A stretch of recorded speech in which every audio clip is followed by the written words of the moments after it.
Hi all, welcome to Shadow Broadcasting Free Path IAS. I am Rindovaraj. Let's continue learning Indian polity.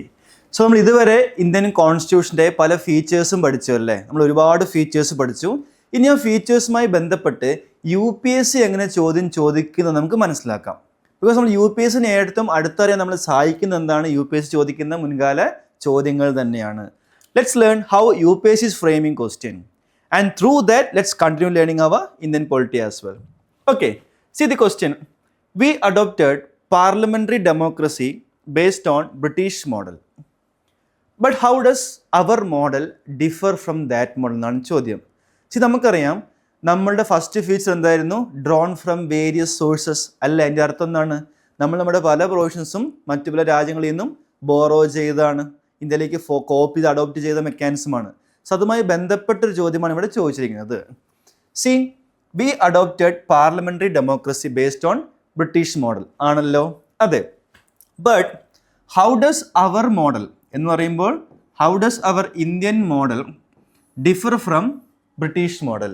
അങ്ങനെയാണെങ്കിൽ പോലും India parliamentary സംവിധാനം ബ്രിട്ടനിൽ നിന്ന് copy ചെയ്താണെങ്കിൽ പോലും ഒരു ഇന്ത്യയിലും ബ്രിട്ടനിലും സെയിം സംവിധാനമാണ് എങ്കിൽ പോലും രണ്ടും തമ്മിൽ കുറച്ച് വ്യത്യാസങ്ങളുണ്ട്. ആ വ്യത്യാസം എന്താണ് എന്നാണ് ചോദ്യം ചോദിച്ചിരിക്കുന്നത്. ക്ലിയർ? ചോദ്യം മനസ്സിലായല്ലോ? As regards legislation, that means നിയമനിർമ്മാണവുമായി ബന്ധപ്പെട്ട് നോക്കുകയാണെങ്കിൽ, ഒരു നിയമം ക്രിയേറ്റ് ചെയ്യുന്നത് ബന്ധപ്പെട്ട് നോക്കുകയാണെങ്കിൽ British parliament is supreme. British parliament supreme ആണെന്ന് പറയുന്നു, ഓർ സോവറൻ ആണെന്ന് പറയുന്നു. But in India the power of parliament to legislate is limited. അതിൻ്റെ അർത്ഥം ബ്രിട്ടനിലെ പാർലമെൻറ്റിന് ലോ മേക്ക് അധികാരമുള്ള അത്രയും ഇന്ത്യൻ പാർലമെൻറ്റിന് ലോ മേക്കിന് അധികാരമില്ല എന്ന് പറയുന്നു. ആണോ? നമ്മൾ എവിടെയാണ് പഠിച്ചത്? വില്ലൻ്റെ കൺസെപ്റ്റ് കാൾ ഒരു ഫീച്ചർ കാൾ myths of parliamentary sovereignty and judicial supremacy.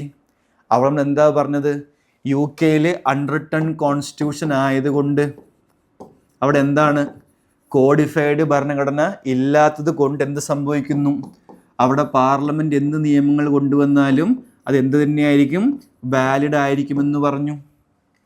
അവിടെ ജുഡീഷ്യറിക്ക് ലിമിറ്റഡ് ആയിട്ടുള്ള റിവ്യൂ അധികാരങ്ങൾ മാത്രമേ ഉള്ളൂ എന്ന് നമ്മൾ പഠിക്കുകയുണ്ടായി. കാരണം എന്താണ്? UK they are having only unwritten constitution.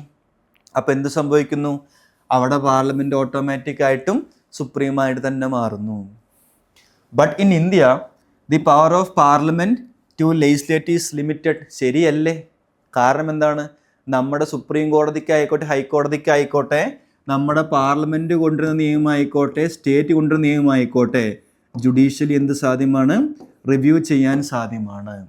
അങ്ങനെ ചെയ്തുകൊണ്ട് തന്നെ ആ നിയമം ശരിയാണോ തെറ്റാണോ, വിച്ച് മീൻസ് ആ നിയമം കോൺസ്റ്റിറ്റ്യൂഷണലി ശരിയാണോ ഓർ അൺകോൺസ്റ്റിറ്റ്യൂഷണൽ ആണോ എന്ന് പ്രഖ്യാപിക്കാൻ ആരെ കൊണ്ട് സാധ്യമാകുന്നു? നമ്മുടെ കോടതിയെ കൊണ്ട് സാധ്യമാകുന്നു. അതുകൊണ്ട് തന്നെ നമ്മുടെ പാർലമെൻറ്റ് പാസ്സാക്കുന്ന എല്ലാ നിയമങ്ങളും വാലിഡ് ആകണമെന്ന് നിർബന്ധമുണ്ടോ? ഇല്ല. കാരണം എന്താണ്? അവർ കോടതി is having judicial review powers over the legislative actions. അങ്ങനെ നോക്കുകയാണെങ്കിൽ ഈ സ്റ്റേറ്റ്മെൻറ്റ് എന്താണ്? ശരിയാണ്. British parliament supreme or sovereign, but in India the power of parliament to legislate is limited. That's a fine statement. In India the matters related to the constitutionality of the amendment of an act. Matters related to the constitutionality of the amendment of an act of the parliament are referred to the constitution bench by the Supreme Court. ചോദ്യം എന്താണ്? Parliament പാസ്സാക്കുന്ന ഒരു നിയമത്തിൻ്റെ ഭരണഘടനാ validity, അത് parliament ഒരു നിയമം പാസ്സാക്കുകയാണെങ്കിലോ parliament പാസ്സാക്കുന്ന നിയമത്തിൽ മാറ്റം വരുത്തുകയാണെങ്കിലോ അത് ഭരണഘടനാപരമായിട്ട് ശരിയാണോ തെറ്റാണോ നോക്കാൻ വേണ്ടിയിട്ട് അത്തരം കേസുകൾ സുപ്രീം കോർട്ടിലെ ഭരണഘടനാ ബെഞ്ചിലേക്ക് റിഫർ ചെയ്യുന്നു എന്നാണ് ചോദ്യം. What is constitution bench or what is ഭരണഘടനാ ബെഞ്ച്? എന്താണ് കേട്ടിട്ടുണ്ടോ? കോൺസ്റ്റിറ്റ്യൂഷൻ ബെഞ്ച് പേരിൽ നിന്ന് തന്നെ പരമാവധി ഡീകോഡ് ചെയ്യാൻ ശ്രമിക്കുക. എന്തായിരിക്കാം? സുപ്രീം കോർട്ടിലെ നമ്മുടെ കോൺസ്റ്റിറ്റ്യൂഷനുമായി ബന്ധപ്പെട്ട കേസുകൾ, ഏതെങ്കിലും കേസുകൾ നമ്മുടെ കോൺസ്റ്റിറ്റ്യൂഷനെ ചോദ്യം ചെയ്യുന്ന കേസാണെങ്കിൽ അത്തരം കേസിൽ പരിഹരിക്കുന്ന ആരായിരിക്കും? സുപ്രീം കോർട്ടിലെ ഒരു കോൺസ്റ്റിറ്റ്യൂഷൻ ബെഞ്ച് ആയിരിക്കും. എന്താണ് ബെഞ്ച്? അതിൽ ഇത്ര നമ്പർ ഓഫ് ജഡ്ജിമാരുണ്ടായിരിക്കണം. ഒരു ഭരണഘടനാ ബെഞ്ച് ഹിയർ ചെയ്യുന്നത് മിനിമം 5 ജഡ്ജിമാരെങ്കിലും ഒരുമിച്ചായിരിക്കണം ആ കേസ് പരിഗണിക്കേണ്ടത്. മിനിമം കൂടാം, പക്ഷെ 5-ൽ താഴാൻ പാടില്ല. സോ ഭരണഘടനയെ ചോദ്യം ചെയ്യുന്ന കേസായിക്കോട്ടെ, അല്ലെങ്കിൽ പാർലമെന്റ് പാസ്സാക്കുന്ന നിയമങ്ങളിൽ ഏതെങ്കിലും ഭരണഘടനാ പ്രൊവിഷൻസുമായി ഇഷ്യൂസ് ഉണ്ടെങ്കിൽ അത്തരം കേസുകൾ പരിഗണിക്കുന്ന എന്തായിരിക്കും? നമ്മുടെ കോൺസ്റ്റിറ്റ്യൂഷൻ ബെഞ്ചായിരിക്കും. അങ്ങനെ നോക്കുകയാണെങ്കിൽ ഈ സ്റ്റേറ്റ്മെൻറ്റും എന്ത് തന്നെയാണ്? ശരി തന്നെയാണ്. C matters regarding the constitutionality of amendment of an act of the parliament.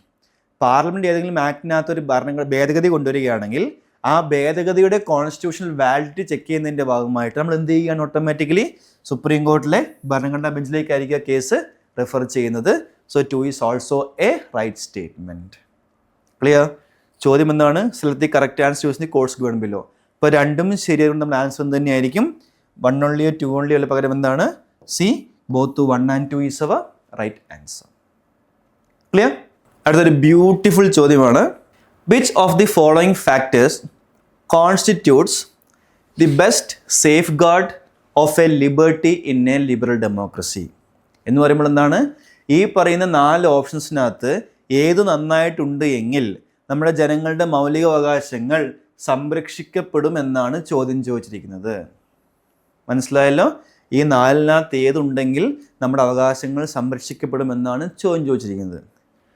Committed judiciary, centralisation of powers, elected government, separation of powers. എന്തായിരിക്കാം?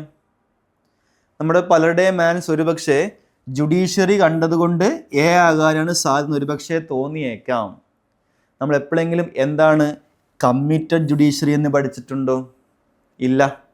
നമ്മൾ എന്തൊക്കെയാണ് പഠിച്ചിട്ടുള്ളത്? We learned integrated judiciary, we also learned independent judiciary. ഇപ്പോൾ independent judiciary നമ്മുടെ ഓപ്ഷനകത്ത് ഉണ്ടായിരുന്നുവെങ്കിൽ ഇതെന്തായിരുന്നേനെ? ശരി ഉത്തരമായിരുന്നേനെ. So what is committed judiciary? എന്തായിരിക്കാം committed judiciary? This means the judiciary is committed to whom? Not to the people but to the government. Judiciary ഗവൺമെൻറ്റിനോടായിരിക്കും committed ആയിട്ടിരിക്കുന്നത്.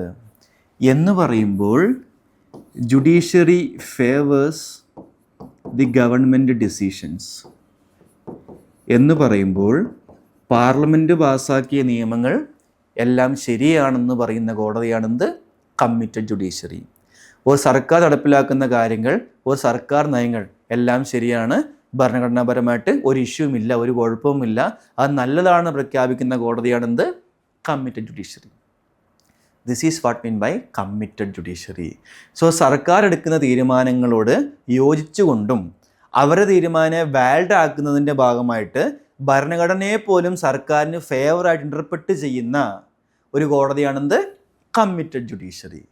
So അത്തരമൊരു കമ്മിറ്റഡ് ജുഡീഷ്യറിയാണ് നമുക്കുള്ളതെങ്കിൽ എൻ്റെയോ നിങ്ങളുടെയോ മൗലികാവകാശങ്ങൾ സംരക്ഷിക്കപ്പെടാൻ സാധ്യതയുണ്ടോ? സാധ്യമല്ല. കാരണം എന്താണ്? ഇപ്പോൾ പാർലമെൻറ്റ് ഒരു നിയമം കൊണ്ടുവരുന്നു, അതിൽ മനുഷ്യാവകാശ ലംഘനങ്ങളെക്കുറിച്ച് പറയുന്നു, കോടതി എന്ത് പറയും? അതെല്ലാം ഓക്കെയാണ്, ഭരണഘടനാ പ്രകാരം ശരിയാണെന്ന് പറയുന്നു. അങ്ങനെയാണെങ്കിൽ എൻ്റെയും നിങ്ങളുടെ ലിബർട്ടീസ് ഇവിടെ സംരക്ഷിക്കപ്പെടാൻ സാധ്യത കൂടുതലാണോ കുറവാണോ? സാധ്യത തന്നെയായിരിക്കും, കുറവ് തന്നെയായിരിക്കും. അതുകൊണ്ടാണ് എ എന്തല്ലാത്തത് നമ്മുടെ ആൻസർ അല്ലാത്തത്. ഇപ്പോൾ ഇവിടെ ഓപ്ഷനകത്ത് ഇൻഡിപെൻഡൻറ്റ് ജുഡീഷ്യറി എന്നായിരുന്നു സ്റ്റേറ്റ്മെൻ്റ് എങ്കിൽ ഡെഫിനറ്റ്ലി അതെന്ത് തന്നെയാണ് നമ്മുടെ ശരി ഉത്തരമാണ്. കാരണം എന്താണ്? ഇൻഡിപെൻഡൻറ്റ് കോടതിക്ക് സർക്കാരിനെ പേടിക്കേണ്ട കാര്യമില്ല, സർക്കാരിനെ ഫേവർ ചെയ്യേണ്ട കാര്യവും ഇല്ല. Next option is centralisation of powers. ആണോ? അധികാരം കേന്ദ്രീകരിക്കപ്പെടുകയാണെങ്കിൽ ഒരു ഇൻസ്റ്റിറ്റ്യൂഷനിലേക്കോ ഒരു സ്ഥാപനത്തിലേക്കോ ഒരാളുടെയോ കയ്യിലേക്ക് അധികാരം കേന്ദ്രീകരിക്കപ്പെടുകയാണെങ്കിൽ അവകാശങ്ങൾ സംരക്ഷിക്കപ്പെടാൻ സാധ്യതയുണ്ടോ? ഒരിക്കലുമില്ല. ഡിപ്രൈവ് ചെയ്യാനായിരിക്കും സാധ്യത കൂടുതൽ. അപ്പോൾ നിങ്ങൾക്ക് തോന്നാം ഇലക്റ്റഡ് ഗവൺമെൻറ് ആയിരിക്കും ഉത്തരമെന്ന്. ആണോ? ഒരു സർക്കാർ തിരഞ്ഞെടുക്കപ്പെട്ടതായതുകൊണ്ട് മാത്രം നമ്മുടെ അവകാശങ്ങൾ സംരക്ഷിക്കപ്പെടണമെന്നുണ്ടോ? ഇല്ല. ഇപ്പോഴും നമുക്ക് ആരുണ്ട്? സംസ്ഥാനത്തിലായിക്കോട്ടെ കേരളത്തിലായിക്കോട്ടെ ഇലക്ട് ചെയ്യപ്പെട്ട ഗവൺമെൻറ് ഉണ്ട് അല്ലേ? പക്ഷേ സർക്കാർ പലപ്പോഴും എന്ത് ചെയ്യാറുണ്ട്? നമ്മുടെ അവകാശങ്ങളെ ലംഘിക്കാറുണ്ട്. അപ്പോൾ അതുമല്ല ഉത്തരം. So option is separation of powers. What is separation of powers? Legislature for law making, executive for implementation, judiciary for settling disputes. And in this separation of powers judiciary എന്താണ്? ഇൻഡിപെൻഡൻ്റ് ആണ്. നമ്മുടെ കോടതി ചെയ്യേണ്ട പണികൾ ആര് ചെയ്യാൻ പറ്റത്തില്ല? ഇവർക്ക് രണ്ടു കൂട്ടർക്കും ചെയ്യാൻ സാധ്യമല്ല. അതുകൊണ്ടാണ് നമ്മുടെ answer separation of powers is right answer. So ഈ 4 ഓപ്ഷൻസിനകത്ത് സെപ്പറേഷൻ ഓഫ് പവേഴ്സ് എന്ന ആശയത്തിനകത്ത് വരുന്ന ഇൻഡിപെൻഡൻറ്റ് ജുഡീഷ്യറി ഉള്ളത് കൊണ്ടാണ് നമ്മുടെ അവകാശങ്ങൾ പരമാവധി സംരക്ഷിക്കപ്പെടുന്നത്. Clear? Fine. So D is our right answer. So എന്താണ് കമ്മിറ്റഡ് ജുഡീഷ്യറി എന്ന് മനസ്സിലായല്ലോ അല്ലേ? സോ ഓരോരോ ടേംസ് നമുക്ക് ഒരുപക്ഷെ പുതിയതായിരിക്കാം. സോ പുതിയോരോ ടേംസ് മനസ്സിലാക്കി തന്നെ ഒരു കൺസെപ്ച്വൽ ക്ലാരിറ്റിയോട് കൂടി പഠിച്ചു പോകാൻ ശ്രമിക്കുക. ഓക്കെ, നെക്സ്റ്റ് ചോദ്യം. The constitution of India defines its basic structure in terms of federalism, secularism, fundamental rights and democracy. എന്താണ് ബേസിക് സ്ട്രക്ചർ? നമ്മൾ സിലബസ് എടുക്കുമ്പോൾ പറഞ്ഞായിരുന്നു what is basic structure. Indian constitution താങ്ങി നിർത്തുന്ന അടിസ്ഥാനപരമായിട്ടുള്ള ഫൗണ്ടേഷണൽ വാല്യൂസ്. ആ foundational values of our Indian constitution, അതാണെന്ത്? Basic structure അല്ലേ? എന്നാൽ ഈ സാധനം എന്താണെന്ന് നമ്മുടെ ഭരണഘടന എവിടെയും ഡിഫൈൻ ചെയ്തിട്ടില്ല. ഈ ഒരാശയം സുപ്രീം കോടതി ഇൻവോക്ക് ചെയ്ത ഒരാശയമാണ്. അതുകൊണ്ട് തന്നെ എന്താണ് ആ സംഭവമെന്ന് നമ്മുടെ കോൺസ്റ്റിറ്റ്യൂഷൻ എവിടെയും എന്ത് ചെയ്തിട്ടില്ല? ഡിഫൈൻ ചെയ്തിട്ടില്ല. So 1 is a wrong statement. നമ്മൾ ഭാവിയെ കുറിച്ചും പഠിക്കുന്നതായിരിക്കും. The constitution of India provides for judicial review to safeguard citizens' liberties and to preserve the ideals on which the constitution is based.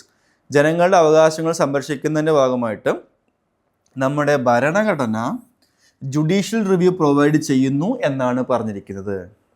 നമുക്ക് ഒറ്റ നോട്ടത്തിൽ ശരിയാണെന്നേ തോന്നത്തുള്ളൂ. അത് ശരിയല്ല, തെറ്റാണ്. കാരണം നമ്മുടെ കോൺസ്റ്റിറ്റ്യൂഷൻ എവിടെയും പറഞ്ഞിട്ടില്ല നമ്മുടെ കോടതികൾക്ക് ജുഡീഷ്യൽ റിവ്യൂ അധികാരമുണ്ടെന്ന് വ്യക്തമായിട്ട് എവിടെയും പറഞ്ഞിട്ടില്ല. സിമ്പിളായിട്ട് പറയുകയാണെങ്കിൽ നമ്മുടെ സുപ്രീം കോടതി, ഹൈക്കോടതിക്ക് they are having judicial review എന്ന് ആ ഒരു ടേം നമ്മുടെ ഭരണഘടന എവിടെയും ഉപയോഗിച്ചിട്ടില്ല. നമ്മുടെ കോടതിയിലെ ഈ മെക്കാനിസം, ഈ അധികാരം ഉപയോഗിക്കുന്നത് മറ്റൊരു രീതിയിലൂടെയാണ്. ഡയറക്റ്റ്ലി പറയാത്ത കാര്യങ്ങളെ ഇൻഡയറക്റ്റ്ലിയാണ് നമ്മുടെ കോടതികൾ എന്ത് ചെയ്യുന്നത്? ഈ അധികാരം എടുത്തിരിക്കുന്നത്. ഉദാഹരണം പറയാം. നമ്മുടെ ഒരു പ്രൊവിഷൻ പറയുന്നു, ആർട്ടിക്കിൾ 13 പറയുന്നു, if A law is inconsistent with the provisions of fundamental rights shall be void. അർത്ഥം എന്താണ്? If A law is inconsistent with the provisions of fundamental rights shall be void. അതിൻ്റെ അർത്ഥം എന്താണ്?